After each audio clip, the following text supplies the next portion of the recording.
শতরূপে সারদা বই থেকে পাঠ। বিষয় পঞ্চপ্রদীপে মাতৃদর্শন।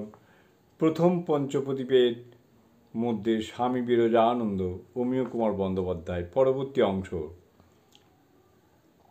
1893, গ্রীষ্ম প্রায় শেষ। শিশিমা আছেন বেলুড়ে। আলমবাজার মঠ থেকে বিরজানন্দজি একদিন গেলেন মাতৃদর্শনে। মা রাত্রে থাকতে বললেন। পরের দিন সকালে মঠে ফেরার আগে মাকে প্রণাম করতে গিয়েছেন।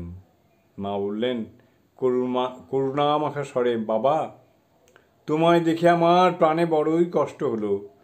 তোমার কেমন গোলগাল শরীরটি ছিল, ক্রমাগত ম্যালেরিয়ায় ভুগে ভুগে এখন চেহারা কী রকম খারাপ হয়ে গেছে। ওরা সাধু ফকির মানুষ, তোমায় কী বা খাওয়াবে? তুমি বাড়ি গিয়ে থাকো, ওষুধপত্র আর পুষ্টিকর খাদ্য খেয়ে শরীরটা সারিয়ে নাও, তাতেই ভালো হবে।